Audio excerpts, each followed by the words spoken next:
The Sutra of Vajra. Chapter 8: Kiyohime the Serpent and the Monk. Meanwhile, in the distance, Adamus sprinted towards his house, the ground trembling beneath his feet with each thunderous step. Despite the distant explosion signaling the clash between Isiva and Brielle, he remained steadfast in his purpose, his focus unyielding as he pressed forward toward his destination. The earth shook with his every stride, causing cars to lift from the ground due to the sheer force of his movement.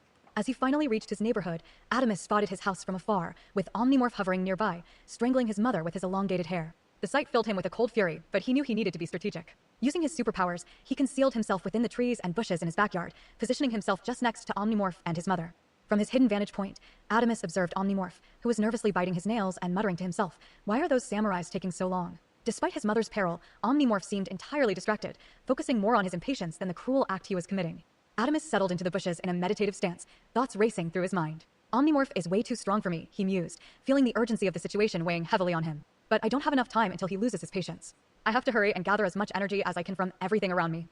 He raised his hand, forming the Gan Mudra with his fingers, a gesture of wisdom and concentration. Closing his eyes briefly, he then opened them, revealing a brilliant gold glow that radiated with immense power. "Tenshi no Mi," he intoned, activating his ability. From his fingertips, millions of tiny, invisible threads of life energy glowing a vibrant gold began to spread out across the city, reaching even further to distant mountains and hills. These ethereal threads wove through the landscape, seeking the life energy of trees, plants, animals, water, earth, fire, electricity, and even the radiation of the sun. As they made contact with each source of life, they began to siphon the vital energy, channeling it back to Adamus. The threads wrapped around ancient trees, their bark pulsing with a golden hue as they willingly shared their centuries-old energy. Flowers and grass bowed under the touch of the threads, contributing their essence without resistance. When the life strings encountered animals, a remarkable transformation occurred. Each creature, from the smallest insect to the mightiest beast, paused and seemed to understand the necessity of the moment. They stood still, their eyes briefly glowing with the same brilliant yellow as the threads, signifying their acceptance. The energy flowed from them, merging into the ever-growing reservoir that Adamus was amassing. Even the elements responded to his call. Streams and rivers glittered as they lent their aquatic energy, the earth rumbled softly, yielding its ancient strength, and the flames of distant fires flickered brighter before contributing their fiery essence. Electrical currents buzzed with heightened intensity, and the very sunlight seemed to dim slightly as it poured its radiant power into Adamus. With each passing moment, he could feel the tremendous influx of energy surging through him, his body becoming a conduit for the combined forces of nature and life itself. The gold glow in his eyes intensified, and his entire form began to radiate with an almost blinding luminescence. Adamus stood ready, empowered by the collective vitality of countless beings and elements. The yellow glow in Adamus's eyes intensified as green energy swirled around his body like a vortex, his entire form radiating with an almost blinding luminescence. Empowered by the collective vitality of countless beings and elements, Adamus stood ready. Channeling his immense power, he raised his hands and formed two discs of gold and green energy, each one a dense and compact manifestation of elemental forces. These discs were so potent and powerful that they began to distort reality itself, creating shapes of triangles and squares, breaking into the fifth dimension. With a primal scream, Adamus shouted, "Quantum spiral discs," as he hurled the discs from his hands toward Omnimorph. As the villain turned around, he narrowly dodged the first disc, but the second one sliced through his hair, freeing Adamus's mother from his grasp. The discs, however, did not stop there. They turned around with deadly intent, pursuing Omnimorph relentlessly as he flew into the sky, trying to evade their assault. "Are these energy discs alive? Why do they keep following me?" Omnimorph thought, panic rising as he twisted and turned through the air. The discs seemed to have a mind of their own, breaking reality and teleporting to intercept him before he could escape. Meanwhile, Adamus, now back on the ground, rushed to his mother's side. He gathered her into his arms, his eyes still glowing with the residual energy of his immense power. As he held her, he watched Omnimorph's desperate attempts to flee the relentless quantum spiral discs. The sky above was a chaotic display of energy and light as the discs continued their pursuit, warping reality in their wake. Adamus thought to himself, "Wow, I need to remember how I did that move, just in case I might have to use it again." He turned his head to his mother. "You're safe now, Mom," he whispered, his voice steady despite the chaos. "I've got you." Almesa, Adamus's mother, responded with a mixture of concern and reproach. "What did I tell you about being a hero, saving people, risking your own life for others? It always comes with a cost, and that cost is your family and your loved ones. Please, stop your pursuit of justice." Adamus surrounded himself and his mother with his green energy, lifting her gently into his arms as he ran through the city in the opposite direction of Omnimorph. As they sped along, moving at 15 times the speed of light, they continued their conversation. "I'm sorry," Adamus said to his mother. "I will find a way to fix it. I can keep being a hero and protect you and my friends. I know for a fact, Mom," he added, his voice breaking with emotion and tiny tears forming in his eyes. "I can save everyone. I know I can. Just believe in me." "Adamus, you can't save everyone, son," Almesa replied, her tone filled with a mix of love and sorrow. "Sometimes you have to make a decision. Are you going to save your family, or are you going to save strangers? Turn yourself in, serve some time in prison, and let this dream go." "I'm not turning myself in, Mom," Adamus said firmly. "I didn't kill anyone, and I will save everyone." As they zigzagged through cities and mountains, their speed creating streaks of light in the air, they suddenly turned a corner at a building. Out of nowhere, Omnimorph appeared in front of them, halting their movement abruptly. Adamus skidded to a stop, his eyes widening in shock and determination as he faced Omnimorph. "Get behind me, Mom," he said, setting her down gently but firmly. He squared his shoulders, ready to confront the villain once more, his green energy swirling around him like a protective barrier. Omnimorph smirked, his eyes glinting with malice. Running away won't save you, Adamus. And it definitely won't save her. The energy discs you sent after me vanished. I guess they gave up. Adamus clenched his fists, the power within him surging. We'll see about that, he replied, the resolve in his voice unwavering as he prepared for the inevitable clash. His mother, Almesa, was surrounded by Adamus's green energy, protecting her. Omnimorph rushed at Adamus, and their hands collided, connecting like webs. Their faces were inches apart. A tug of war of strength and willpower ensued. The force of their collision was immense, causing the ground beneath them to tremble. Mom, hurry up and run. Adamus shouted, still maintaining the protective green energy around her as they struggled. The sheer power of their clash began to crack the city in two, with them at the epicenter. The ground split open, creating a massive fissure that widened with each passing second. Cars and buildings toppled over, falling into the giant crack that their confrontation had created. As they continued to collide, the air crackled with energy and tension. Omnimorph sneered at Adamus, his voice dripping with malice. I'm gonna have fun beating you up, kid. I love watching new people get their superpowers and thinking they can challenge the system. You're not the first. After I'm done with you, no one will attempt it again. Adamus's eyes blazed with determination. You're not beating anybody up, and you're not hurting anyone. Not as long as I'm here. In the midst of their struggle, Adamus noticed the massive fissure they had created, splitting the city in half. He watched in horror as people began to fall into the giant crack. His mind raced, knowing he needed to save them quickly. Pay attention, Omnimorph taunted. It seems like you're distracted. With a swift motion, he headbutted Adamus, sending him staggering backward. Omnimorph's arm transformed into a massive squid tentacle that lashed out towards Adamus. Adamus dodged the tentacle, hopping onto it and running along its length. He quickly closed the distance and delivered a powerful punch to Omnimorph's face, sending him hurtling into the sky. They stared each other down, both ready for the next move. Suddenly, the two gold and green quantum spiral discs reappeared on opposite sides of Omnimorph. They converged on him with incredible force, hitting him simultaneously and sending him flying. Perfect timing, Adamus muttered, watching Omnimorph struggle against the discs. With Omnimorph momentarily distracted, Adamus turned his focus to the massive crack in the middle of the city. Using his powers, he sped towards the fissure to save the citizens who were falling. As he dashed along the edge, rescuing people with FTL plus speed, he glanced up and saw a giant explosion in the sky from his quantum spiral discs. Adamus's heart raced as he continued his desperate efforts to save as many people as possible. Amidst the chaos, Adamus fought to maintain his focus. As he dashed along the edge of the fissure, he watched helplessly as more people began to plummet into the widening chasm. With a burst of speed, he darted back and forth, grabbing as many citizens as he could, his heart pounding as their screams echoed around him. In a brief moment of stillness, he paused, his mind racing. I need to save them all, he thought, determination hardening his resolve. Not a single life should be lost today. Activating his life strings, he spread them out in a vast web, catching every falling person, including entire school buses filled with children. Millions of glowing threads cradled the citizens, gently pulling them back to safety. As the last of them reached solid ground, Adamus breathed a sigh of relief. Using his Tenshi no Mi, he peered into the depths of the ditch, scanning for any signs of life. I got them all, he reassured himself, feeling a momentary sense of accomplishment. But before he could even react, Omnimorph appeared out of nowhere, his immeasurable speed catching Adamus off guard. With a devastating uppercut, Omnimorph sent Adamus hurtling into the sky, the force of the blow shaking the ground below. As Adamus hurtled through the sky from Omnimorph's brutal punch, blood trailed from the corner of his mouth. But in a blur of movement, he lashed a life string to a nearby building, swinging around midair and landing on his feet with practiced grace. Before he could breathe, Omnimorph descended like a meteor, hovering with that same twisted grin. Omnimorph, you're way too slow, kid. I'm done playing with you. In the blink of an eye, Omnimorph vanished, then reappeared mid-punch, sending Adamus flying through multiple buildings. Glass, concrete, steel shattered. Adamus versus Omnimorph, velocity sync scene. The rubble groaned beneath him as Adamus coughed blood, his vision spinning. Adamus, thinking I couldn't even see him. What was that? Another strike. Then another. Steel beams shattered like twigs, walls crumpled around his body. Every impact carved new craters into the ground until Adamus lay sprawled in the largest of them, bruised and gasping. Above him, Omnimorph hovered, laughing. Omnimorph, too slow, kid. You can't land a single punch on me with that speed of yours. Adamus's golden life strings flared faintly, spreading out as his body began knitting itself together. The bruises lingered, but he forced himself to his feet, a crooked smile tugging at his lips. Adamus, this is fun. Reminds me of my MMA days, sparring with my buddies. Only difference is, back then, no innocents got hurt. That's when the fun disappears. His gaze sharpened. Adamus, and there's something I've been dying to try. I never thought it would work, but I've never fought anyone faster than me. Well, except for that snake. Omnimorph's grin widened. Omnimorph, then those are the last words you'll ever say. Golden threads snapped outward as Adamus reached forward, grasping Omnimorph's life stream itself. Energy surged into him.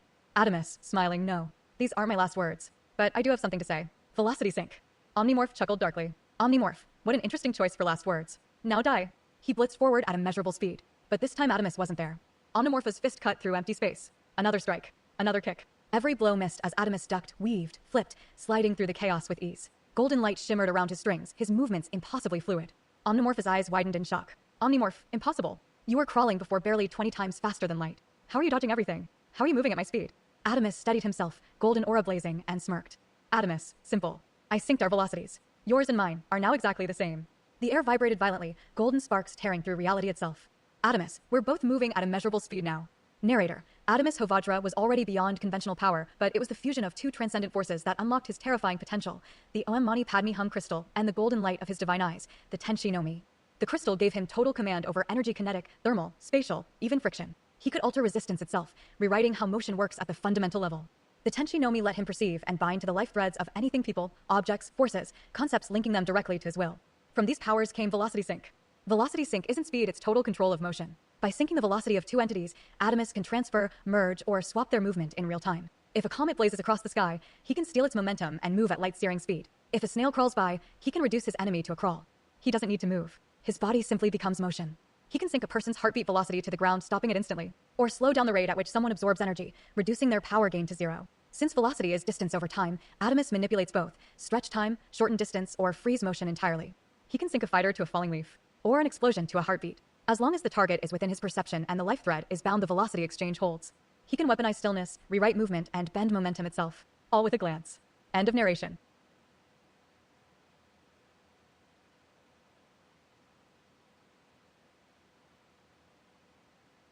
How about you just let me go? Adamus suggested, his voice calm despite the tension in the air. We don't have to fight. You know I did nothing wrong. Omnimorpha's laughter echoed ominously. You did everything wrong. You broke the #1 rule, saving people without government approval. And let's not forget, you killed Mayor John, he sneered. I'm going to turn you in.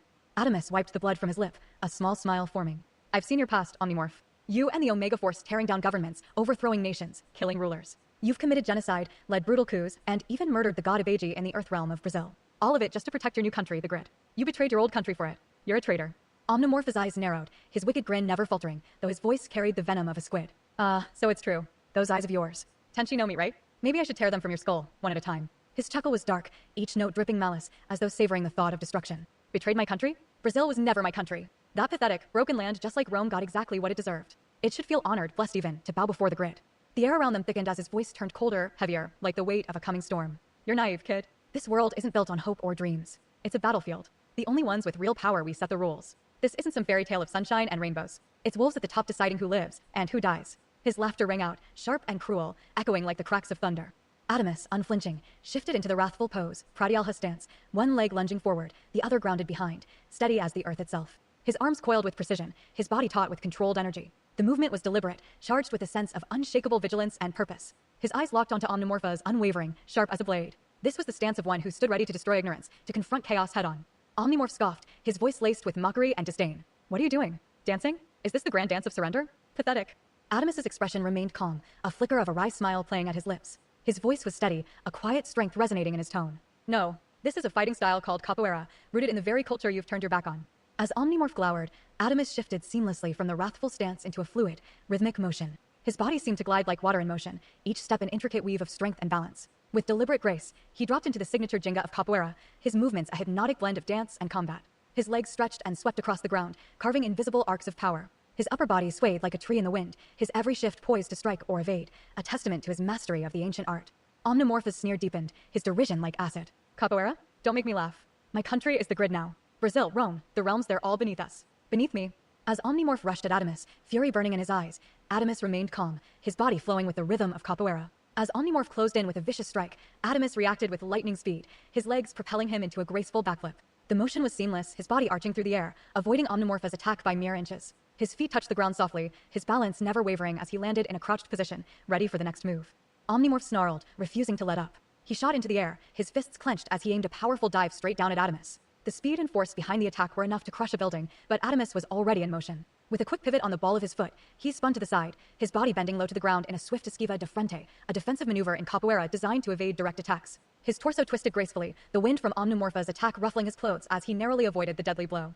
Omnimorpha's fist crashed into the ground where Adamus had just stood, creating a crater that sent debris flying. But Adamus was already a step ahead, his movements a dance of agility and precision. He transitioned smoothly into a macaco, a backward handstand flip, using the momentum to create distance and prepare for the next onslaught. His body twisted through the air, his legs kicking up as he flipped, his eyes never leaving Omnimorph. Adamus landed effortlessly, his feet sliding into a stable stance, his arms poised for both defense and offense. He kept his body in constant motion, his feet gliding across the ground in the jinga, ready to react to Omnimorpha's next move. The rhythm of capoeira coursed through him, each movement fluid and unpredictable, embodying both the art of the dance and the strategy of combat. Omnimorph, his frustration boiling over, screamed into the sky, his voice a thunderous roar. Why can't I hit you? Especially with these ridiculous movements. Stop this constant dancing. Adamus remained focused, his body moving fluidly through the capoeira techniques. As he danced back and forth, his energy coalesced into two shimmering quantum spiral discs. He glanced up at Omnimorph, his voice carrying over the chaos. This is not a ridiculous dance. Capoeira is a vital martial art with a rich history. It was used by Brazilian slaves to fight for their freedom and protect their people from Portuguese oppressors. It even played a part in the Golden Law, signed by Princess Isabel, which ended slavery in Brazil. Omnimorph sneered, dismissing the significance of Adamus's words. I can mock that third world realm as much as I want. If I can't hit you, I'll just become too big to miss. His body began to change, the transformation rippling through him as he grew in size. The earth trembled, and the city shook violently as Omnimorph morphed into a colossal kraken, stretching across the city. In reaching to other cities, buildings crumbled and shattered under the weight of Omnimorph's transformation, the ground cracking and upheaving. As the monstrous kraken loomed over the city, Adamus's eyes widened in both confusion and concern. He knew he had to act quickly. Without hesitation, he threw his quantum spiral discs onto the ground, which hovered and emitted a soft, humming light.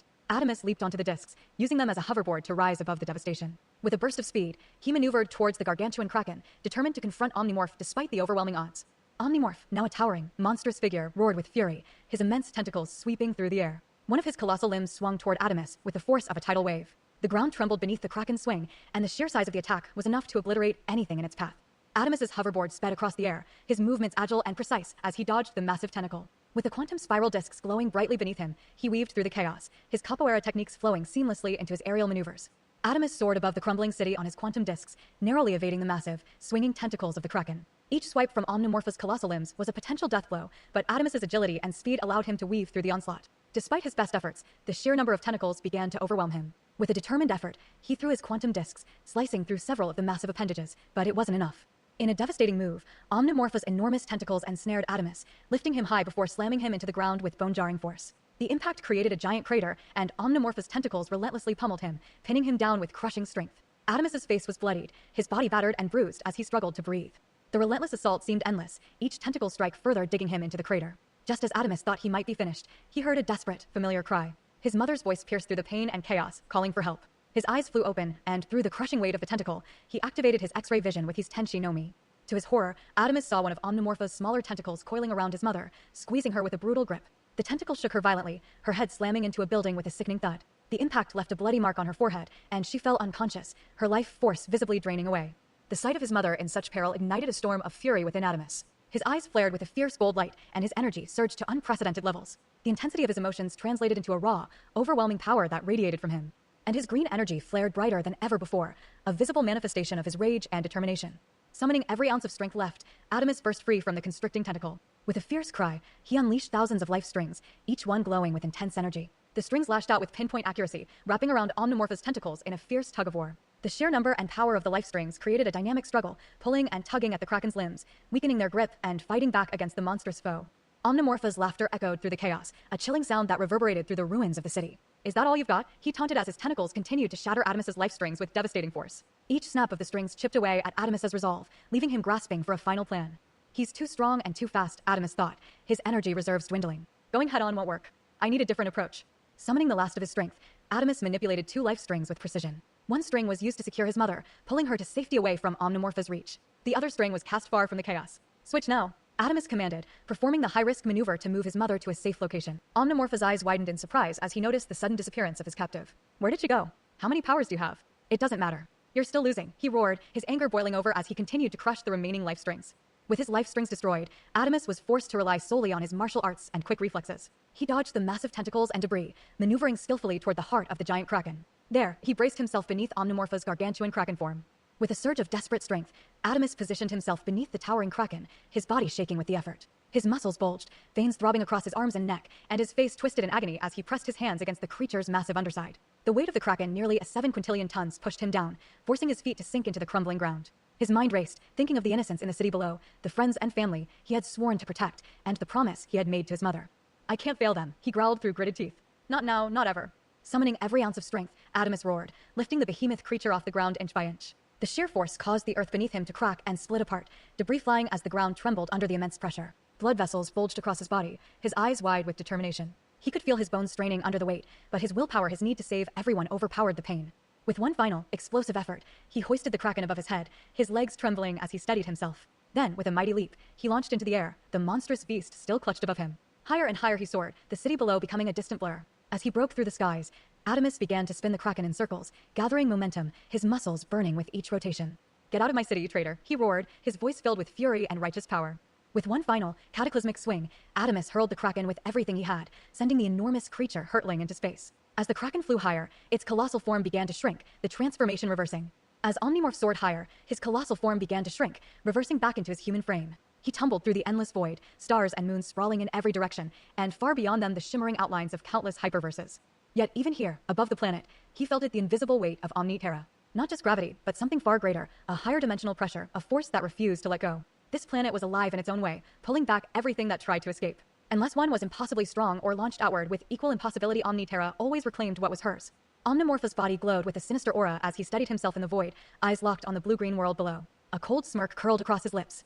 Omnimorph, that kid's impressive, but still too weak. And I don't have time to drag this out. They told me not to kill if I could avoid it, but apparently I can't. Let's see if he can handle this. His voice echoed in the emptiness of space. Omnimorph, besides, who cares about C-rank citizens? The aura around him darkened, power gathering for a strike that could shake the very planet.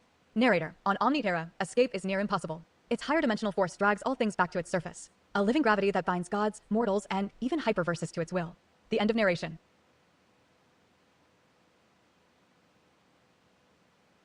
With a flash of dark energy, Omnimorph invoked his ability, the power to transform into anything he desired. His body warped and expanded until it became a colossal sphere of pure energy, stretching an astounding 24,901 miles across. His form pulsed and crackled with unstable power, arcs of lightning and fire swirling violently around him. He hurtled toward the planet below like a burning star unchained, a blazing inferno streaking through the cosmos. The sheer heat and magnitude of his energy made him an unstoppable force of destruction. Back in the city, Adamus rushed to his mother, his face etched with worry. "Are you okay?" he asked urgently, but his mother remained unconscious, blood still dripping down her forehead. With tears stinging his eyes, he activated his Tenshi no Mi to check her vital signs. Relief washed over him as he saw her heart still beating. "Hang in there, Mom," he murmured, lifting her gently. He wrapped both of them in his green energy, a protective cocoon that shielded them from the devastation around them. "We need to hurry up and get out of here." "I'm so sorry," he choked out, his voice breaking with emotion as he carried her through the chaos. As he fled, Adamus caught sight of the blazing sphere's reflection flickering against the shattered glass of the crumbling cityscape. He turned, and his breath caught a massive ball of energy was tearing through the sky, hurtling straight toward them like a second sun gone mad. Adamus, thinking there's no way, he actually transformed into something that massive. His heart sank as the ground trembled beneath him. If that ball of energy ignite, it will take out millions of cities. Panic erupted around him. People were running frantically, some on their knees praying, others crying or attempting to flee in flying cars. The scene was a whirlwind of despair and desperation. Adamus knew he had to act quickly. "I'm fast enough to definitely get my mom out of here, but I can't let everyone else die," he resolved. "My dreams and my family matter just as much as theirs." He sprinted with his mother toward the tallest building he could find, the energy ball ominous shadow growing larger and darker as it descended. Reaching the top of the building, Adamus carefully set his mother down, her unconscious form a heartbreaking sight. With the energy ball closing in, Adamus focused all his energy, summoning a brilliant green and green aura. The energy surged around him, forming a protective shield that began to expand outward, casting a radiant glow over the city. This isn't enough, he realized with a surge of determination. "I need to make the shield bigger. I need to save everyone." He concentrated harder, pouring every ounce of his strength into enlarging the shield. The green and yellow light intensified, stretching out to envelop the entire city. As the meteor's fiery descent continued, Adamus's shield grew, a beacon of hope against the impending destruction. Adamus's energy shield continued to expand, its protective barrier stretching to encompass mountains and multiple cities, hundreds of cities in total, along with expansive lakes, forests, and vast areas of wilderness. The shield shimmered with green and gold light as it pushed outward, struggling to contain the immense force of the approaching energy ball. "This shield is still not big enough," Adamus thought with a sinking feeling. "An explosion from an energy ball the size of a regular planet will be catastrophic." The weight of his responsibility and the magnitude of the threat began to take a toll. As he focused intently on maintaining and expanding the shield, a wave of hallucinations struck him. He heard his mother's voice, though she remained unconscious. Despair threatened to overwhelm him. He heard her voice again, more insistent this time. "I told you can't be a hero. You can't save everyone." Adamus screamed back at her unconscious form, his voice cracking with desperation. "Yes, I can. Mom, I can save everyone." Just then, the energy ball collided with the shield, the impact reverberating through the energy barrier with a deafening roar. The shield groaned under the pressure, and Adamus strained to hold it in place, his energy pushing back against the energy ball's relentless force. Despite his efforts, the energy ball continued to press forward, the barrier beginning to bend and crack. As the energy ball's fiery surface pressed harder against the shield, the pressure intensified, causing the shield to falter and shimmer dangerously. Adamus's eyes widened in terror as he watched the meteor's colossal mass push the shield to its breaking point. The barrier groaned and splintered, and Adamus's hands trembled, sweat pouring down his face. As the meteor's explosion obliterated the shield, a colossal wave of dust and debris surged through the air. The once protective barrier disintegrated under the immense force, leaving a barren, devastated landscape in its wake. Adamus stood amidst the ruins, completely drained of energy. His once vibrant green aura was gone, leaving him weak and vulnerable. His eyes flickered between green and yellow, reflecting the last remnants of his power struggling to hold on. He surveyed the damage. The shield had protected the cities, mountains, rivers, and lakes within its reach, but beyond its boundaries, the destruction was immense. Mountains lay shattered, cities crumbled into ruins, and landscapes were scarred by the energy ball impact. He turned his gaze to his mother, still lying unconscious on the ground. As he weakened, his vision blurred and his body faltered. Slowly, he sank to the ground beside her, the weight of his exhaustion overwhelming him. His breath came in ragged gasps as he stared at her closed eyes. "I'm sorry," he whispered, his voice barely audible. "I thought I could save everybody." The sounds of footsteps approached through the chaos. From the shadows, Omnimorph emerged, his cape tattered and his presence menacing. He stood with his hands on his hips, surveying the devastation with a smug expression. Omnimorph sneered. "You threw everything away for people who won't even remember your name by tomorrow. Do you know how many so-called heroes have come and gone? Forgotten like yesterday's news while the world moves on to its next obsession. That's all you are, just another fleeting trend destined to vanish." His voice dropped to a cold whisper. "You'll learn soon enough, kid. True heroes? They're a lie. In this world, the only thing that matters is power. The strong decide what's real and what's not. The alpha rules everything, and right now, that's me." Without another word, Omnimorph delivered a powerful kick to Adamus's face. The impact sent him sprawling, his vision dimming as pain and darkness overtook him. Everything faded to black as Adamus's consciousness slipped away, leaving him lying motionless beside his mother in the desolate aftermath of the meteor's devastation. Adamus's senses slowly returned as he began to hear the distinct sounds of a courtroom, footsteps echoing, the clinking of handcuffs and murmurs of distant voices. His eyes fluttered open, revealing a disorienting scene. He found himself confined in a massive metal contraption, his head the only part visible. The machine was equipped with wheels and flanked by two stern-looking bodyguards. In front of him stood a woman with striking blue skin, dressed in a formal suit. Adamus's panic surged as he took in the unfamiliar surroundings. "What's going on? Where's my mom? Where's Omnimorph?" he demanded, struggling against the restraints.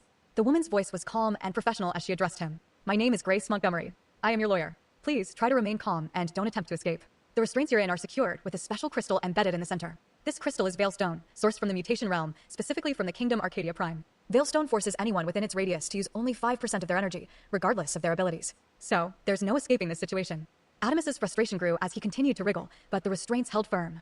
"I didn't do anything," he protested. "Is my mom safe?" Grace's expression softened slightly. "Yes, your mother is safe. She's in a coma, but she's receiving proper care in the hospital. It's expected that she might remain in a coma for the next year or two. Once she wakes up, she will attend the trial. Until then, she will be well taken care of." Adamus felt a wave of relief mixed with sadness. "Thank you. When can I see her?" Grace shook her head gently. "For now, your priority should be avoiding jail. We need to focus on your defense. I'm confident we have a solid case, but we'll need to navigate the legal system carefully." The courtroom doors creaked open, and the guard's voice cut through the tension. "Adamus Vajra versus the country. The grid is next." Grace Montgomery, Adamus's lawyer, turned to him with a reassuring nod. "Don't worry," she said confidently. "I've won many cases. I'm a S-rank and a Galacticos. I work for the Human Rights Law Firm and am one of the leaders of the Human Rights Committee. Human Rights Committee is working to change the laws to ensure humans like you have rights, just like us Galacticos."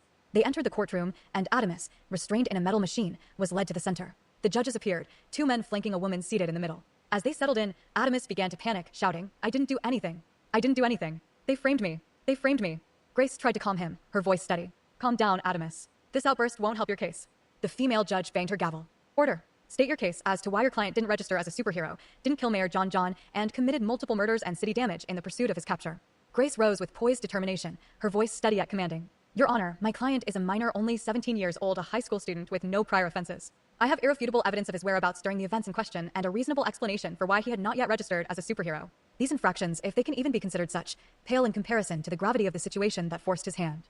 The courtroom murmured with restrained tension as Grace's words echoed. Adamus sat silently, his jaw tight, the weight of accusation pressing in on all sides. The Veilstone crystals restricting his powers gnawed at his thoughts, their cold shimmer a cage he could not yet break. His mind sharpened against the pressure, a single thought burning through the haze. "I need to find a way out of here. I need to find where my mom's at." He was jolted back to the present as the judge's gavel struck with a resounding crack. The courtroom fell silent, the weight of the moment pressing down on everyone present. The judge's voice was steady and firm, yet it carried an undeniable finality. Regardless of intent, no one is above the law, not even those who call themselves heroes. Order must prevail, and actions outside the bounds of the law cannot be ignored. This court finds Adamus Vajra guilty and sentences him to 80 years of imprisonment. Let this serve as a reminder. Justice is not swayed by ideals, only by the law.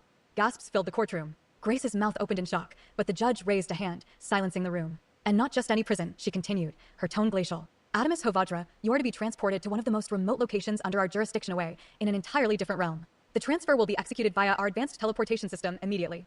Grace stood, her voice rising. "Your Honor, this is a gross miscarriage of justice. You are disregarding due process and my client's right to a fair trial. This is unconstitutional." The judge turned her icy gaze to Grace, her words cutting like shards of glass. "Then sue me. File your appeal. But you know as well as I do that the legal process will take a decade, if not longer. Until then, my ruling stands. Court is adjourned." The gavel fell again, sealing Adamus's fate.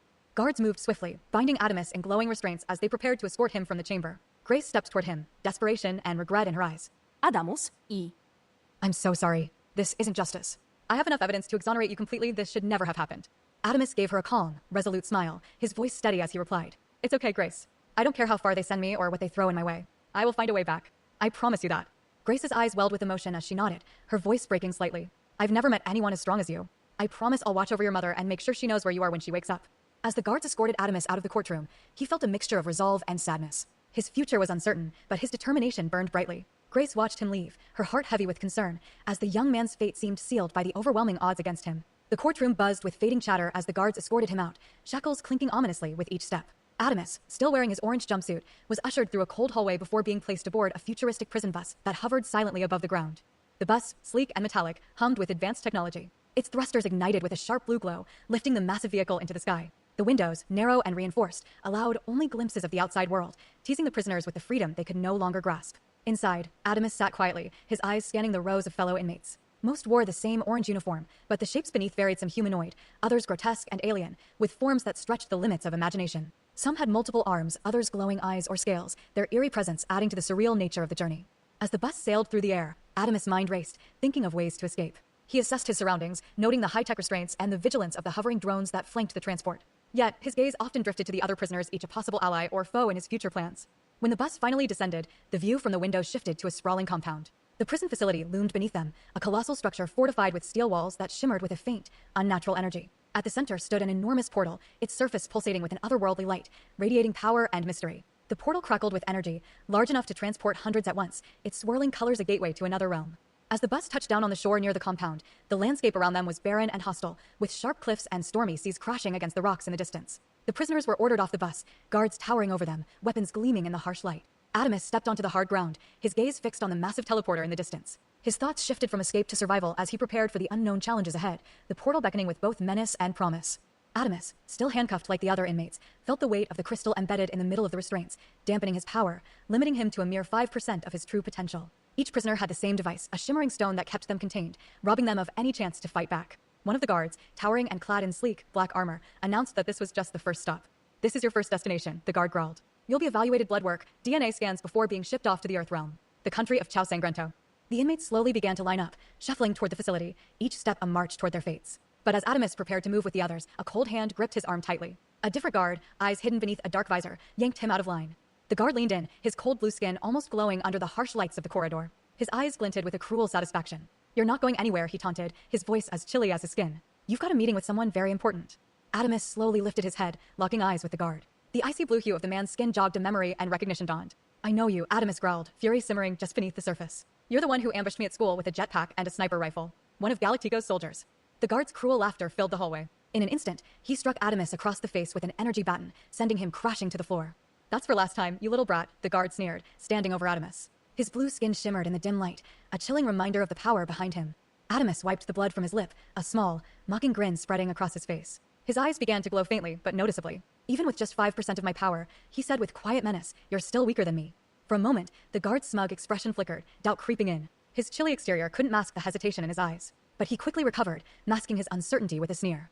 I'm not here to hurt you, he said, trying to sound indifferent. You're important, apparently. The guard's blue fingers closed around Adamus' arm, yanking him roughly to his feet. He dragged him through the endless maze of sterile hallways, their footsteps echoing eerily in the silence. The chill in the air seemed to grow stronger as they neared a large, foreboding door. The guard opened it with a mechanical hum and shoved Adamus inside with a final, hard push, slamming the door shut behind him with a cold, metallic clang. Adamus steadied himself and surveyed the room. It was empty, save for 2 chairs placed opposite each other and a massive screen mounted on the wall. The screen flickered to life, displaying security footage of Adamus in his heroic form dressed as Vajra saving civilians from a collapsing building. From the shadows, slow, deliberate clapping filled the air. Adamus turned sharply, and there, stepping into the dim light, stood Boris wearing a perfectly tailored business suit, complete with a watch that screamed wealth. Boris stood with an air of controlled power, his voice smooth, but laced with an unmistakable menace. You really are a hero, he said, his tone dripping with calculated admiration. Such incredible power. I have to admit, I'm impressed. That battle with Omnimorph, exhilarating. Adamus stood frozen in place, his heart pounding as recognition set in. Boris, you're Dylan's father. The CEO, the man running for president. What are you doing here?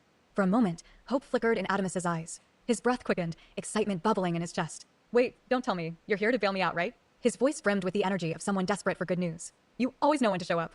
Where's Dylan? Is he here too?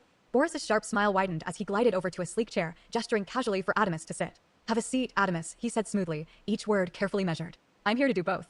The excitement drained from Adamus's face as the words hit him like ice. He frowned, confusion replacing the hope. What do you mean, both? The room seemed to constrict as the tension grew thick. Boris leaned forward, his eyes gleaming with a predatory intensity. I'm the reason you're going to prison, he said, his voice now colder, more sinister. And I'm the only reason you'll ever get out. Adamus blinked, his mind spinning in disbelief. What? Why would you have me locked up? Boris's voice slashed through the air, sharp and merciless. We've been tracking your every move. Vajra, we spoke to your teachers. We saw the museum you visited recently, and the crystal you took. Adamus shot to his feet, his eyes blazing with anger and defiance. I didn't steal anything. That crystal chose me. It felt like it was calling to me. In an instant, Boris was on his feet, the calm facade evaporating into raw fury. It doesn't matter, he bellowed, his voice shaking the room with a force that rattled Adamus to his core. That OM Mani Padme Hum crystal belongs to me. My company, Pluto Industries, owns it. Those imbeciles at the museum mixed up the fake crystal with the real one. And now everything's gone to hell. Boris clutched his head in frustration, the carefully constructed mask of control slipping for just a moment, revealing the seething ambition beneath. You don't understand the power you're dealing with, Adamus, he continued, his voice low but filled with a dangerous edge. And you don't know how far I'm willing to go to get it back. Adamus, unwavering, met Boris's gaze with resolve. You're wrong. That crystal belongs to my people. It's my responsibility to return it to them.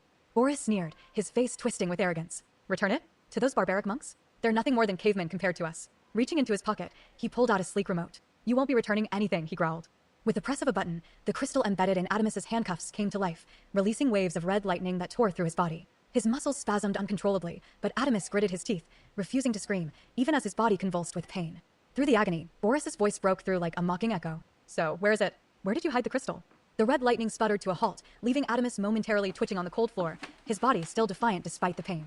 Through labored breaths, a smirk tugged at the corner of his mouth as he watched Boris, who was now pacing like a predator circling its prey. Where is it? Boris demanded, his voice colder than steel. Where's my crystal? Adamus chuckled, the sound drenched in a mix of exhaustion and mockery. Honestly, I don't know. Maybe I am the crystal now, he said, pausing as he gathered strength. I fused with it. Boris froze mid-step, confusion flashing across his face. Fuse, he muttered, almost to himself, before quickly grabbing a nearby tablet. His fingers danced across the screen as he flipped through lines of data, his brow furrowing. The archives never mentioned anything about fusion. Only that the crystal could harness the entire omniverse's timelines, dimensions, hyperverses. The crystal of everything is the key to creation itself. As Boris murmured to himself, his tone growing more feverish, it was as though Adamus had vanished from the room. Boris's eyes glistened with raw greed, his voice dripping with malevolent ambition. If I have the crystal of everything, all that remains is the red crystal the one Professor Doom foolishly handed over to his sniveling son, Jason Knight. Boris's lips curled into a wicked smile, his thoughts spiraling into visions of unchecked power. When I possess both the crystal of everything and the crystal of destruction, I won't just end this war. I'll end every war. Nations will bow. The grid will be mine. Not as a president. No, not even as a king. I'll be an emperor, ruler of all realms. Adamus strained against the cuffs binding him, the crystal embedded within them suppressing his immense power. His eyes burned with quiet fury. Just let me go, Boris, he said, his voice filled with equal parts defiance and exasperation. You're wasting time. Boris snapped out of his manic monologue, turning slowly toward Adamus as though he had momentarily forgotten the young hero was even there. His smirk returned, sharper and more malevolent than before. You still don't understand, do you? Boris said, his voice taking on a venomous calm. You are the key now. A living vessel for the very power that will reshape reality. And yet, you still think this is a game. And every war. Nations will bow. The grid will be mine. Not as a president. No, not even as a king. I'll be an emperor, ruler of all realms. Without another word, he snapped his fingers. The door creaked open, and a guard with icy blue skin, cold, stepped inside. Take him away, Boris commanded, his voice as dismissive as if he were ordering trash to be thrown out. Escort him to Chao Sangrento, let him enjoy his time there. We'll find a way to drain that crystal from you, or use you as the crystal itself. He stepped closer to Adamus, his eyes gleaming with a cold, calculated malice. In 2 weeks' time. See you in 2 weeks. Adamus is dragged out of the room, taken through the facility for blood work and DNA testing. He's shoved back onto the prison bus, which soon lifts off and enters a massive portal. The bus rattles violently as the colors outside blur into strange black, white, and rainbow hues. As they emerged on the other side, Adamus peered through the grimy bus window. The world beyond was a stark contrast to anything he'd ever known. The rolling hills, dotted with filthy mud huts, stretched endlessly into the distance. Strange pig-like creatures shuffled about, snorting and grunting as they carried out their monotonous tasks. The air itself seemed thick and heavy, the sky perpetually overcast with a sickly yellow hue. But what really caught Adamus's attention was the massive prison compound looming ahead, a towering, rust-streaked structure that cast a long, ominous shadow over the primitive landscape. As the bus descended toward the compound, the stench of rot and decay seeped into the cabin. Flies buzzed in thick swarms, hovering around the bus's exhaust, and the ground was a sea of mud and grime. When the vehicle finally landed with a harsh jolt, the guards barked orders for everyone to get off. Welcome to the city of Obaporca and to Chao Sangrento prison, one guard announced with a sneer, his voice thick with mockery. This is where you'll be staying. Adamus stepped off the bus and into a nightmare. The ground squelched beneath his boots, and the mud, thick and foul-smelling, clung to his shoes. The guards in this hellish place were even more grotesque up close. Pig-like in every way, they were hunched over, their snouts twitching, small beady eyes glaring out from under helmets marked with the emblem of Pluto Industries. Their skin was a sickly pink, wrinkled and layered with grime. Most of them sported patches of coarse hair on their bodies, and their tusks yellowed and cracked jutted out from their mounts. Their armor, once sleek and advanced, was now battered and stained, with flickering holographic displays that read Pluto Industries. The armor seemed out of place, too advanced for the slum-like surroundings, yet poorly maintained, with sparks occasionally flying out from malfunctioning components. Some of them had bulky, makeshift weapons attached to their armor. This technology, no matter how sophisticated, was carelessly used by these creatures. Adamus's nose wrinkled as he surveyed the rest of the scene. The walls of the compound were cracked and crumbling, with streaks of black mold crawling up their surfaces. The entrance to the prison was lined with rats, scurrying between piles of trash and bones left from whatever these pig-like creatures had been eating. In the distance, he could hear the squeals of more of these creatures, a constant reminder of the filth he was now surrounded by. As the pig guards led him and the other prisoners through the compound, Adamus couldn't help but notice the complete lack of care. The floors were littered with garbage and food scraps, and the hallways were teeming with rats. They darted in and out of cracks in the walls, their greasy tails flicking as they scavenged for any leftover crumbs. The pit guards didn't seem to notice or care, casually stepping over the vermin as they moved, snorting occasionally as they herded the prisoners forward.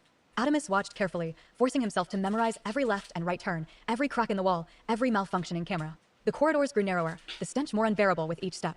Finally, they reached his cell. One of the pig creatures shoved him inside with a grunt. The door slammed shut behind him, the loud clang echoing through the filthy, rat-infested halls. As he looked around, Adamus took in the cell's decrepit state.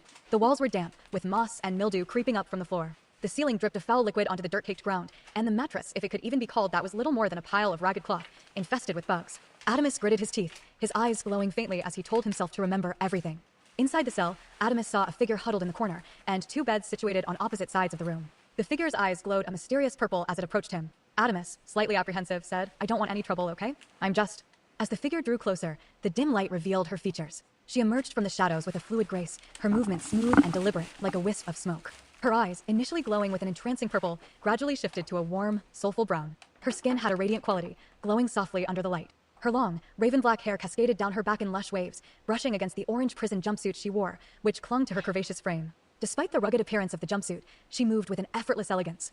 She spoke with a calm but firm tone. "You stay on your side, and I'll stay on mine." "Got it." Adamus stared at her in surprise. "What's a girl doing here?" "I think you're on the wrong side of the prison." She responded quickly, her voice steady. "No, I'm on the right side. There are only two sides here, the strong and the weak. I'm on this side because I'm the only girl strong enough to be here. Now stop talking to me." Adamus touched her on the shoulder, his voice soft and apologetic. "I'm sorry to hear that."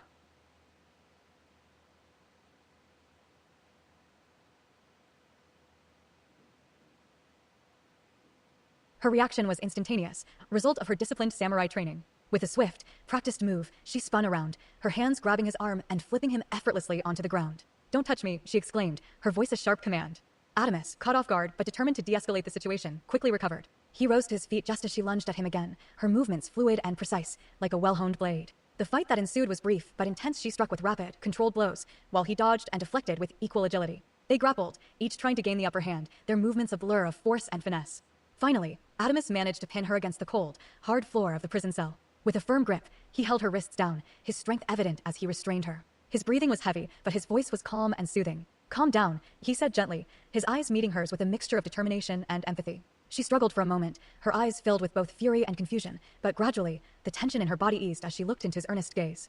Kiyohime struggled to get up, her frustration clear as she said, "Get off me. Let me up." Adamus, stepping back, helped her to her feet. "If we're going to live together, we're going to have to get along," he said. Kiyohime dusted herself off, a hint of pride in her voice. "Not bad at all. Despite our powers being stripped, my combat skills remain sharp. Perhaps you could lend me a hand in escaping this place." She extended her hand with a determined glint in her eye. "I'm Kiyohime, a samurai." Adamus shook her hand, a wry smile tugging at his lips. "I haven't always had the best luck with samurais. How long have you been trapped in this hellhole?" "Only since yesterday," Kiyohime replied, her gaze steady. "But tomorrow, when we're out in the courtyard, we need to be sharp. We have to figure out how to escape." Their conversation continued late into the night, their plans forming amidst whispered strategies and hopeful glances. Eventually, exhaustion overtook them, and they drifted off to sleep, their minds racing with thoughts of freedom. The clamor of the guards' voices jolted them awake the next morning. "Time for breakfast," was the rough call echoing through the cold, concrete walls. Adamus and Kiyohime walked to the lunchroom together. As they stood in line, they observed the scene. Various creatures jostled for their meals while the luncheon ladies, all pig-like women, made pig noises as they scooped the unappetizing food onto the plates. The guards, clad in high-tech armor and holding guns, watched the scene with detached interest. They found a secluded table and settled down with their breakfast plates between them. Adamus glanced at Kiyohime, curiosity mingling with concern. "I shared my story with you last night why I ended up here. Yet you've kept yours a secret. Why?" Kiyohime, her manner unrefined as she shoveled food into her mouth, looked up with a stubborn glint in her eye. "I agreed to help you escape, not to become your confidant. I never asked for your story." Adamus's voice softened with earnestness. "You said we need to trust each other. How can I trust you if I don't know who you are?" Kiyohime sighed heavily, her defenses crumbling. "Fine, if it'll make you feel better. Here's my story. My mother was born in Hell the True, boundless hell, not just any realm's version. She was a demon snake yokai named Kuzunoha, who longed for a life beyond the eternal torment. She managed to escape that hellish existence and came to the planet we're on Omniterra, to a realm known as Mutation Realm. Her eyes grew distant, filled with sorrowful memories. In this new world, she met among a man of profound faith and boundless kindness. They fell deeply in love, their union a beacon of hope in a dark world. They created a life together, and I was born of their love, a symbol of their dream for a peaceful existence. But their happiness was short-lived. When the other monks discovered my mother's demonic nature, they saw her as a blasphemy and a threat. Kiyohime's voice wavered, her eyes shimmering with unshed tears. The monks stormed her home with a fervor that left no room for mercy. They killed my father, a man who had only shown love and devotion. My mother fought valiantly to protect us. I watched as she battled to the last breath, her strength and desperation palpable. I saw her fall, her life slipping away as she shielded me with her own body. In her final moments, she died protecting me. Her gaze fell to her plate, her voice barely above a whisper. After her death, I was left to fend for myself, a mere child lost and alone. The sisterhood of the samurai, Onibugeisha, found me in the depths of the forest, near death. Their leader, Akemi Yamamoto, took me in and became my new mother, offering me a new chance at life amidst the cruelty that had so deeply scarred me. This is how Akemi Yamamoto looked. She stood in resplendent samurai armor, a dazzling fusion of gold, black, and deep purple. Her features, distinctly Japanese, framed by cascading black hair with violet undertones, exuded grace and resolve. Her piercing purple eyes glowed with untold secrets, and a crackling corona of energy surrounded her, casting arcs of lightning that made the air around her hum with power. She was the embodiment of elegance and strength, a living legend in golden armor. As Kiyohime concluded her story, she continued to eat, her demeanor a blend of grief and resignation. Adamus, deeply moved by the weight of her past, listened intently, his eyes reflecting a mixture of empathy and respect.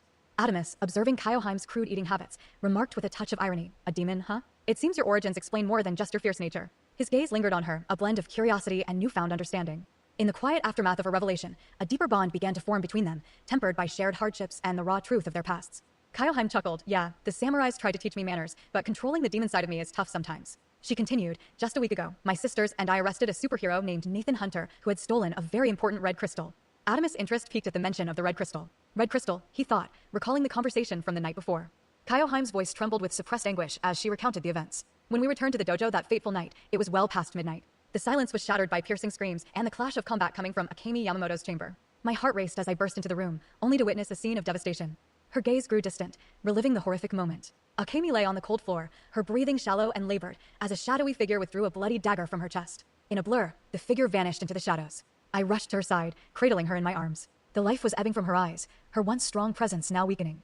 Kiyohime's voice cracked as she continued, her grief palpable. With her last ounce of strength, Akemi looked at me with a gaze heavy with despair and urgency. "You must inform the elders. The sisterhood is in trouble," she urged. "There is a coup underway, a betrayal that threatens to dismantle everything we hold dear. The samurai have been corrupted, manipulated into serving the grid and their puppet masters." Her mother's eyes, filled with sorrow, locked onto Kiyohime's. "It was my brother," she whispered with a faint tremor in her voice. "He is the architect of this treachery. His lust for power has driven him to betray our family, to plot against our father and seize control. He will stop at nothing to destroy our legacy." As Akemi's words faltered, she reached out to Kiyohime with a final, trembling hand. "Take my powers," she whispered, her voice barely audible. "Use them to vanquish these traitors. My death must not be in vain." Her eyes dulled, fading into wisps of ash that swirled around Kiyohime. The ashes enveloped Kiyohime's eyes, igniting them with a brilliant violet light before dissipating completely, leaving her with the immense power Akemi had wielded Toki no Mi. I held Akemi's lifeless body in my arms, heartbroken, when suddenly the doors burst open. Samurai from our brother and sister clans stormed in, their eyes filled with fury. Most froze in shock for only a moment before accusations filled the air. "Arrest her," one shouted, his voice a sharp echo in the chamber. "She killed Princess Akemi Yamamoto. She never should have adopted her," one of the samurai muttered bitterly, his voice dripping with disdain. Adamus, listening to her story, can see her anger and frustration. She finished her tale with a voice heavy with weariness and determination. "And so, I remain here. I will avenge my mother's death and eliminate anyone who stands in my way, especially her brother." Kiyohime finished her story, her voice tinged with weariness. "And now I'm here. Are you happy now?" As Adamus and Kiyohime ate in silence, she pointed discreetly at an inmate across the room. "See that guy over there," she said. "That's Nathan Hunter, the one we arrested. Funny how we're both stuck in the same prison now." Adamus studied Hunter's appearance as they sat in the crowded prison mess hall. Hunter's bright blue eyes gleamed with intense focus, his dark black hair disheveled yet striking. Behind him, a pair of majestic wings strained against their restraints white in color, but forged from a metal-like substance that caught the dim light and shimmered faintly. Thick bindings dug into the metallic feathers, a crystal embedded at their center suppressing their power. The same kind of crystal glimmered faintly on Adamus and every other inmate, chaining them all into mere shadows of their true selves. As they ate, the tense silence at their table was interrupted by a pig-like humanoid inmate who cautiously approached with a food tray in hand. His porcine features were striking, and his demeanor was unthreatening. He placed his tray down, sitting beside them with an awkward smile. Before he could even introduce himself, Kiyohime slammed her hand on the table, her voice sharp and brimming with anger. "This table is for two. How about you get out of here?" The pig-like inmate had dark, ink-toned skin that seemed to shimmer faintly under the harsh fluorescent lights of the prison mess hall. His brown eyes held a mixture of weariness and quiet resolve, their gaze steady despite the tension at the table. A deep scar ran jaggedly down the side of his face, a mark of a life lived through countless battles and hardships. He wore the standard-issue orange jumpsuit like all the prisoners, his human-like hands and imposing physique. Raising his hands in a gesture of peace, Siviko spoke in a gruff yet kind voice, his words careful and deliberate. My name is Siviko. I mean no harm. You two just seemed like decent folk. I thought maybe I could sit here and make some new friends, but... His voice trailed off as he stood, picking up his tray with a resigned expression. I'll leave if that's what you want. Before he could take a step, Adamus stopped him with a calm but firm voice. It's okay, Siviko. You can stay. He turned to Kiyohime, his gaze steady. You need to calm down. We need allies in this place, not enemies. Kiyohime's eyes narrowed as she retorted, her tone dripping with disdain. We need to escape, not make friends. Look at him, he's weak. He'd only slow us down. Siviko's nostrils flared as he straightened, his voice carrying a quiet defiance that demanded attention. I am not weak, he began, his words deliberate, laced with restrained fury. The crystals you see on us, they suppress the very essence of who we are. Without them, my people, the Obaporkans, are earthbenders by nature, natives of the earth realm with the power to shape and command the land itself. Can be skip. Narrator. The Obaporkans are earthbenders native to Omniterra, the planet they're on now. They currently reside in the earth realm. Within this realm lies Chao Sangrento, a country of incomprehensible vastness stretching 1 light year in length. At its center rises the dreaded city of Obaporka, home to Chao Sangrento prison, a fortress so immense it eclipses solar systems, built to contain the most dangerous beings in existence. The Obaporkans are a diverse race of pig-like beings, drawing inspiration from various pig species. Some resemble rugged wild boars with bristled fur and curved tusks, while others take after domestic breeds like the Yorkshire or the exotic Babirusa. Their forms vary greatly. Many appear humanoid with distinct pig-like features such as snouts, tusks, and cloven hooves. Some lean more toward the animalistic, walking on all fours or bearing sharp horns and thick hides. A rare few are nearly indistinguishable from humans, their porcine nature visible only in subtle traits, a slight upturn of the nose, elongated canines, or the twitch of a concealed tail. End of narration.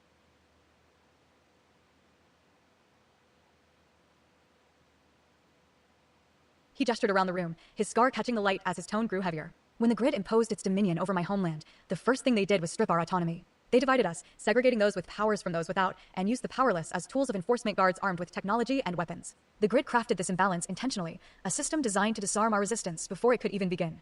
Siviko's eyes burned with suppressed anguish as he continued, his voice growing sharper, each word a precise cut. Our resources, our minerals, our fertile land were pillaged under the guise of economic treaties. What did we get in return?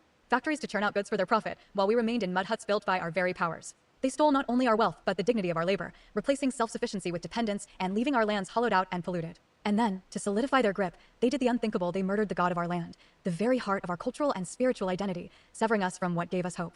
He paused, his voice thick with emotion but steady, his words now a manifesto. We are not prisoners of justice here, we are political detainees, casualties of an empire built on exploitation and oppression. Many of my kind have languished in this prison for years, some for decades, because we dared to resist. And now, for defending my people, I sit here with this scar as a reminder of their tyranny. All I want, his voice broke slightly, but he pressed on with resolve, is to see my wife and son again. Just once more. Before I am swallowed entirely by this machinery of control. Siviko looked at Adamus, his brown eyes fierce yet pleading. But if we unite, if you help me break these shackles, my people can stand with you. We know the land. We are the land. Together, we can tear down this prison.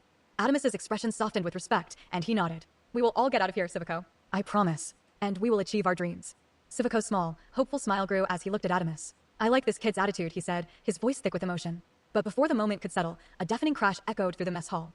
Suddenly, a group of inmates approached their table, their attention on Kiyohime. One of them, a hulking figure with 4 arms, towered over her and grinned. I've been locked up a long time. I haven't seen a woman around here. You must be strong to be on this side of the prison, he said, his voice dripping with menace. Kiyohime quickly shoved him off, her eyes flashing with defiance. Don't touch me. I'm here for a reason, and I'll take all of you down if I have to. Adamus rose to his feet, his voice cutting through the tension. Enough. That's no way to treat anyone, let alone a woman, he said, his tone sharp but controlled, a stark contrast to the crude chaos around him. The guards, leaning lazily against the walls, erupted into mocking laughter. What, are we supposed to roll out the red carpet and wine and dine her? One sneered, his eyes glinting with cruelty. Relax, kid. You'll get your turn to learn how this place works soon enough.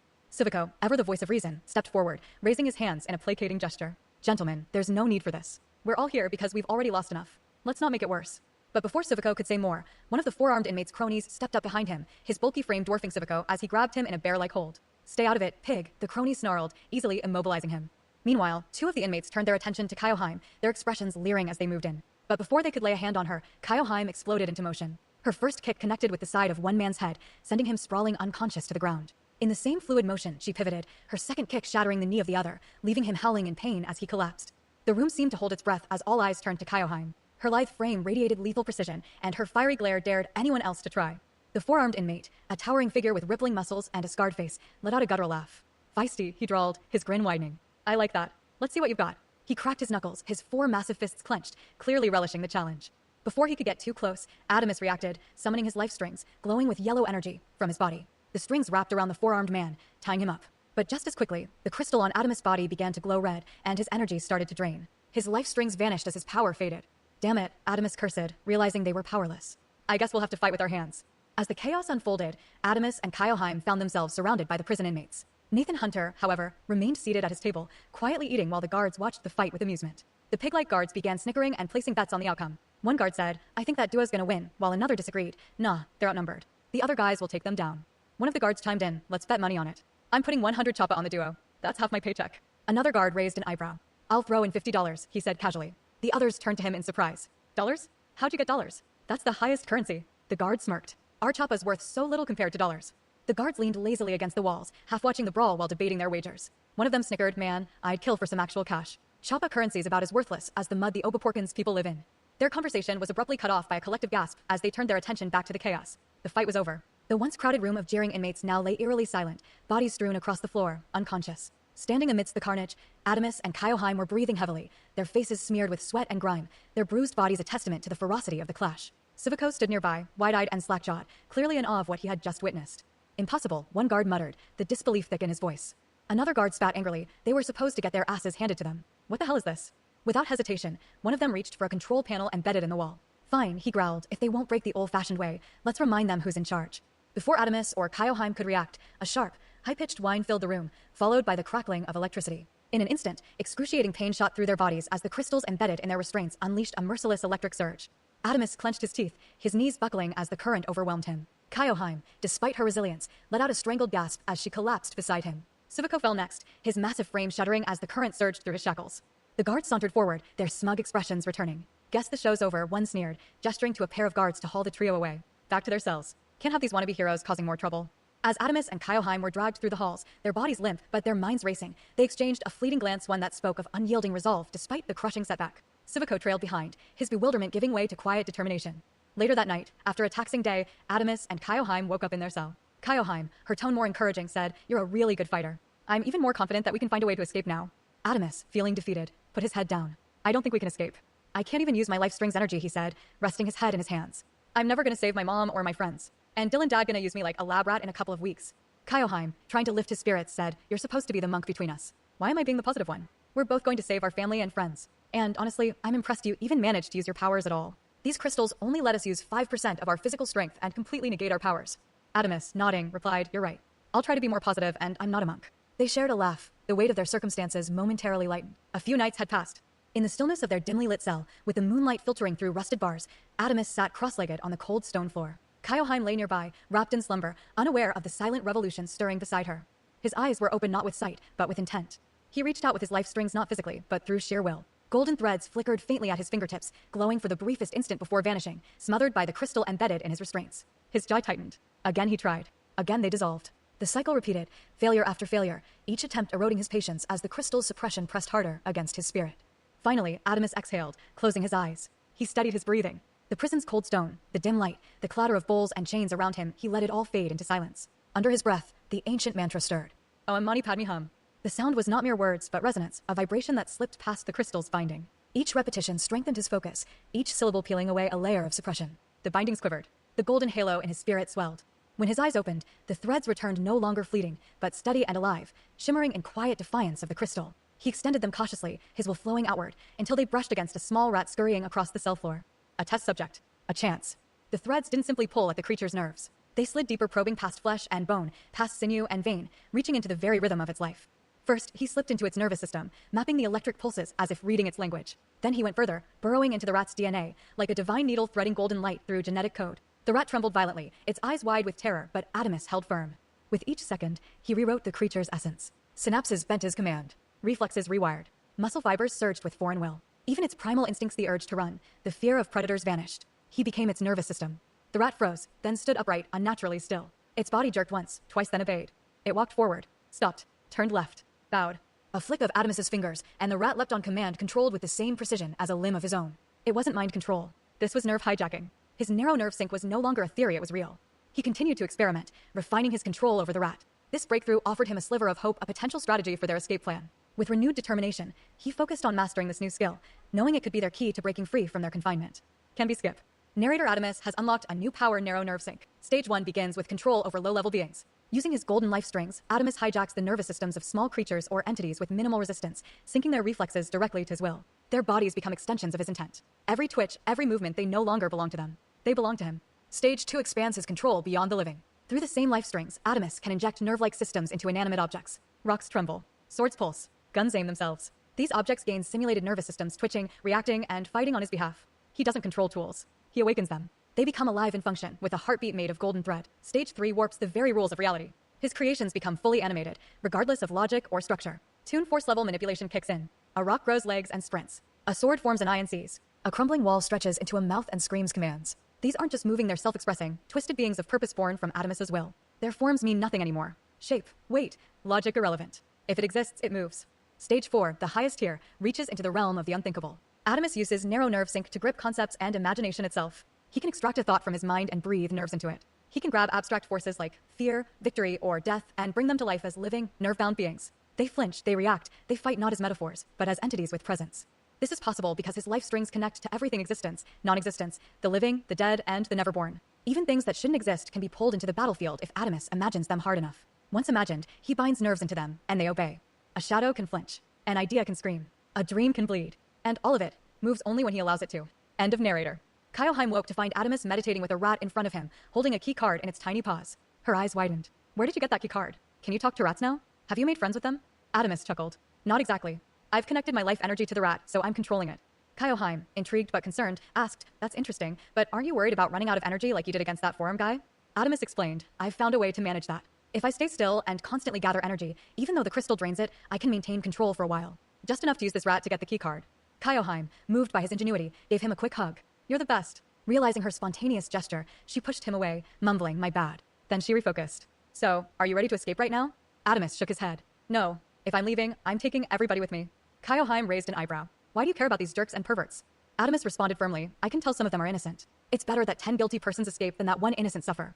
Later, during lunch, Adamus made his way towards Civico, who was sitting with his crew of pig-like inmates. As he approached, the group fell quiet, their eyes studying him with a mix of suspicion and curiosity. Adamus, however, remained resolute, his eyes flashing with determination as he spoke. I have a plan to escape, Adamus said firmly, keeping his voice steady. If you're willing to put your trust in it, we can all get out of here. But I need your help. I need all the energy I can get. We'll make it work, but we have to be united. Civico, always the calm presence in his group, looked Adamus over carefully. The seriousness in his voice seemed to resonate, and he nodded slowly. If you truly believe it's going to work, then we are down. We'll help, he said. As Adamus turned to walk away, one of Civico's pig-like companions stepped forward, his face a mixture of frustration and caution. Do we really want to do this again? Try to escape just to get captured? I'm tired of false hope. We've been through this before. Why should we risk it again? Before Adamus could respond, Civico held up a hand to silence his friend. His eyes softened as he looked at Adamus, then turned back to the rest of the group. This kid, he seems different. I have faith in him. We've got nothing to lose and everything to gain. If he believes it will work, then I do too. With a final nod, he turned toward Adamus, signaling his crew to follow. Adamus glanced over at Civico, grateful for his trust, then turned toward the forearm inmate and his crew, who were still hanging around the corner of the cafeteria. Adamus walked up to them with a purposeful stride, undeterred by their previous encounter. He stopped just a few feet away from the inmate known as Forearms, who was nursing a black eye from their altercation the days before. Forearms eyed him warily, his arms crossed defensively. Are you trying to escape? Adamus asked, his voice low but confident. Because I have a plan that can get all of us out of here. You want out too, right? Forearms stared at him for a moment, clearly hesitant. His gaze flicked between Adamus and the others, and he finally grunted, his voice laced with skepticism. Why should I trust you? And these people? He gestured toward the inmates following Adamus. Why do you want to help me out? We just fought days ago. Adamus replied, because I can tell you're not all bad guys. You're just stuck in bad situations. This is your second chance, especially with this corrupt system. Forearms stared at him for a moment before saying, you seem trustworthy. What do you need me to do? Adamus nodded, sensing he had earned a sliver of trust. You seem like the leader around here. Gather everyone up. Later, Forearms did just that, rounding up the rest of the inmates. As they gathered, Adamus spoke. I have a plan. Tonight, I need all of you to meditate and chant Om Mani Padme Hum. I promise I'll open all your cages and deactivate the prison's power grid. One of the inmates skeptically asked, you expect us to believe that'll work? Another inmate, more willing to take the leap, replied, I mean, we've got nothing to lose. But a third, more cynical inmate muttered, how is meditation going to solve any of our problems? It's a waste of time. Adamus met the doubt head-on. Meditation is never a waste of time, he said calmly. That night, as planned, the prison guards and inmates began chanting Hum Om Mani Padme Hum, hoping for a chance at freedom.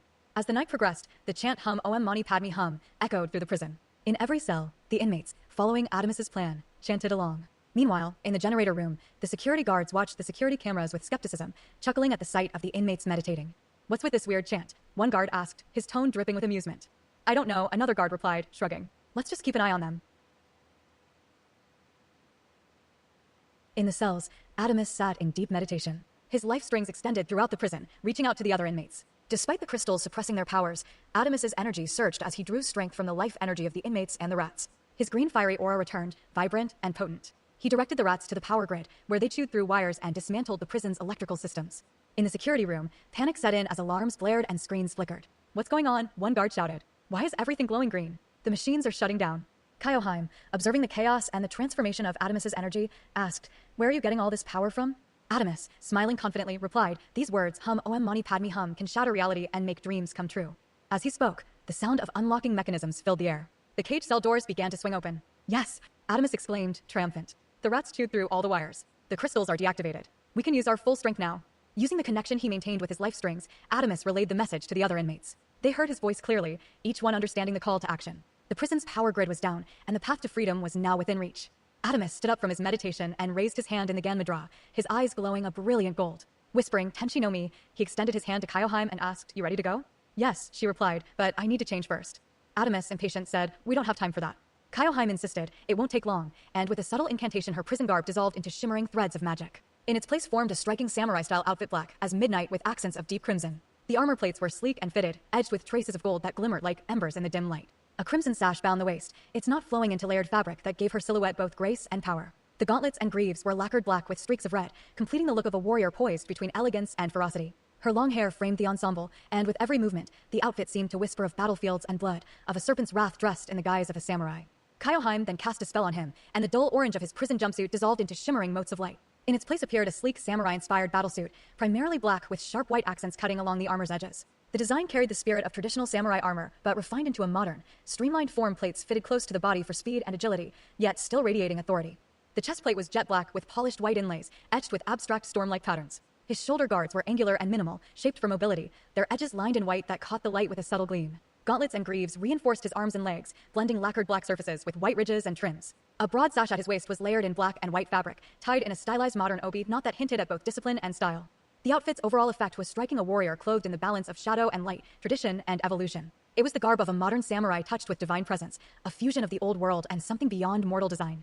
Adamus looked at Kiyohime with surprise as she slowly pulled a sword from her mouth, the blade gleaming ominously as it emerged. "That sword's been in your mouth the whole time?" he asked, his face a mixture of curiosity and unease.